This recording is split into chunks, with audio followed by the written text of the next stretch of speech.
नमस्कार दोस्तों। आज की क्लास में हम हिंदी के टॉप क्वेश्चन डिस्कस करेंगे विथ एक्स्ट्रा फैक्ट। सभी क्लास को ध्यान से देखिएगा।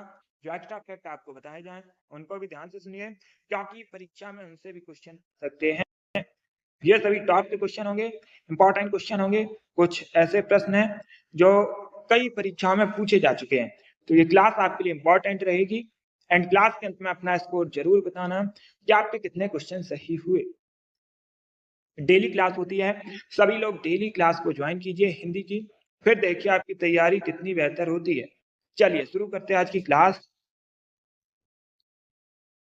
प्रश्न नंबर फर्स्ट, 9 2 11 होना, मुहावरे का सही अर्थ क्या होगा? एक मुहावरा आपको दिया गया है, 9 2 11 होना। इसका सही अर्थ क्या होता है? भाग जाना, डर जाना, मदद करना या गुस्सा होना। तो सही उत्तर ऑप्शन नंबर ए होगा, भाग जाना। ये करेक्ट आंसर होगा। 9 2 11 होना मुहावरे का सही अर्थ होता है भाग जाना। बहुत अच्छे। प्रश्न नंबर 2, ये प्रश्न कई परीक्षाओं में बिल्कुल इसी प्रकार से पूछा जा चुका है। पर्यायवाची से संबंधित क्वेश्चन है और परीक्षा में पर्यायवाची से संबंधित क्वेश्चन पूछे जाते हैं।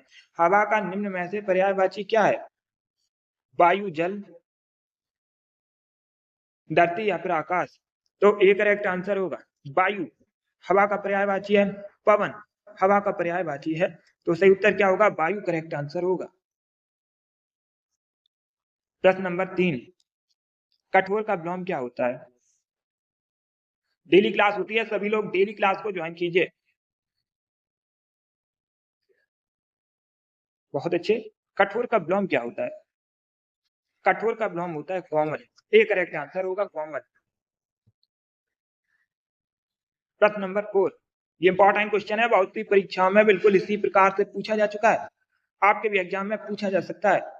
अब पहले प्रश्न को समझिए। संधि विच्छेद से संबंधित क्वेश्चन है, विद्यालय का संधि विच्छेद क्या होता है?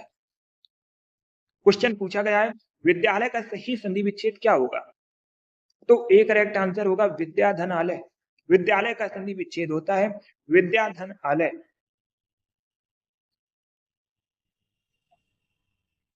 प्रश्न नंबर 5, निर्धन में कौन सा उपसर्ग है? एक शब्द दिया गया है निर्धन, निर्धन में कौन सा उपसर्ग है? डी करेक्ट आंसर होगा। क्लास के अंत में अपना स्कोर बताना कि आपके कितने क्वेश्चन सही हुए, और एक प्रश्न आपको होमवर्क के लिए दिया जाएगा, उसका आंसर आप लोग क्लास खत्म होने के बाद कमेंट बॉक्स में दीजिएगा।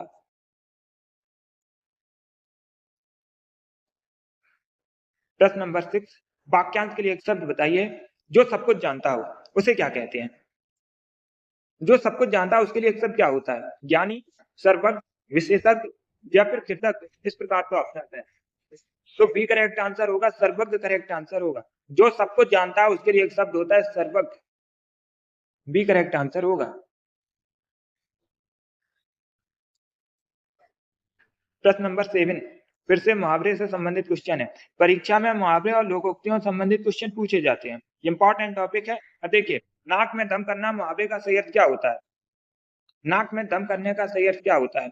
परेशान करना, बीमार होना, बहुत थकना, चुप रहना। इस प्रकार से ऑप्शन हैं, तो ए करेक्ट आंसर होगा परेशान करना करेक्ट आंसर है। नाक में दम करना मतलब परेशान करना।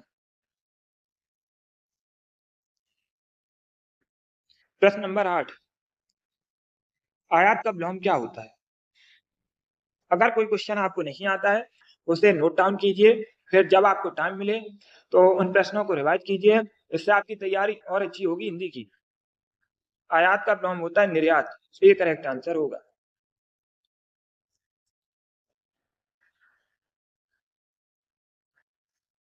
प्रश्न नंबर 9, इसका आंसर आप लोग क्लास खत्म होने के बाद कमेंट बॉक्स में दीजिए। ये जो प्रश्न है बहुत सी परीक्षाओं में बिल्कुल इसी प्रकार से पूछा गया है। राम ने खाना खाया में कौन सा वाच्य है? एक वाक्य आपको दिया गया है, राम ने खाना खाया, इसमें कौन सा वाच्य है? सभी लोग इसका आंसर क्लास खत्म होने के बाद कमेंट बॉक्स में जरूर दीजिएगा। आगे बढ़ते हैं।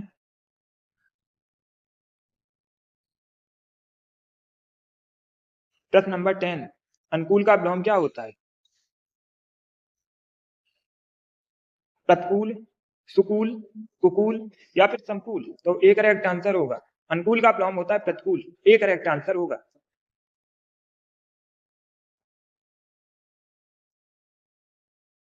प्रश्न नंबर 11 अच्छा क्वेश्चन है। आदि का विलोम क्या होता है? अंत, शुरू, आरंभ या फिर मध्य, इस प्रकार से ऑप्शन हैं। तो सही उत्तर ऑप्शन नंबर ए होगा, अंत करेक्ट आंसर होगा। आदि का विलोम होता है अंत। प्रश्न नंबर 12 उपकार शब्द में उपसर्ग कौन सा है? उपसर्ग और प्रत्यय से संबंधित क्वेश्चन पूछे जाते हैं, ये भी इंपॉर्टेंट टॉपिक है। उपसर्ग और प्रत्यय से संबंधित क्वेश्चन पूछते हैं परीक्षा में। अब यहाँ पर क्या पूछा गया है, उपकार का विलोम क्या सॉरी उपसर्ग क्या होता है उपकार में? तो सही उत्तर ऑप्शन नंबर ए होगा, उपकार शब्द में उपसर्ग है, एक करेक्ट आंसर होगा।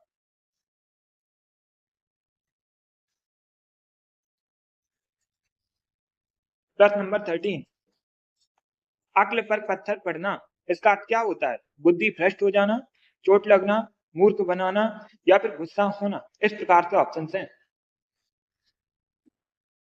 एक करेक्ट आंसर होगा बुद्धि भ्रष्ट होना।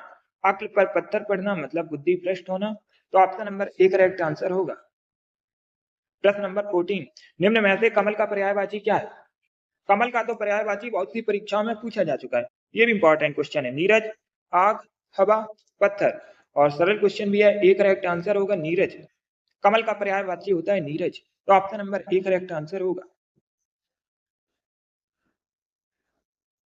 प्रश्न नंबर 15 आकाश का निम्न में से पर्यायवाची शब्द कौन सा है?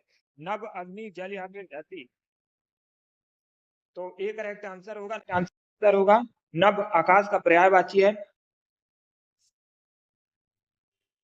प्रश्न नंबर 16 दशानन, दशानन शब्द में कौन सा समास है? द्विगु समास, बहुव्रीहि समास, कर्मधारय समास या फिर तत्पुरुष समास, इस प्रकार से ऑप्शन हैं। दशानन में कौन सा समास है? दशानन जो है रावण का पर्यायवाची शब्द है, पूछते हैं किसका पर्यायवाची है, तो आप लोग याद रखिएगा रावण का पर्यायवाची होता है दशानन। बी करेक्ट आंसर होगा, बहुव्रीहि समास है इसमें। प्रश्न नंबर 17 अतिवृष्टि का विलोम क्या होता है? अतिवृष्टि का विलोम बताइए। अनावृष्टि, बी करेक्ट आंसर होगा। अतिवृष्टि का विलोम होता है अनावृष्टि, ऑप्शन नंबर बी सही उत्तर होगा। प्रश्न नंबर 18 दांत खट्टे करने का सही अर्थ क्या होता है? फिर से मुहावरे लोकोक्ति संबंधित क्वेश्चन है। क्या पूछा गया है? दांत खट्टे करने का अर्थ क्या होता है? हरा देना, मीठा खाना, दांत में दर्द या फिर भाग जाना, तो ए करेक्ट आंसर होगा हरा देना। दांत खट्टे करने का अर्थ होता है हरा देना।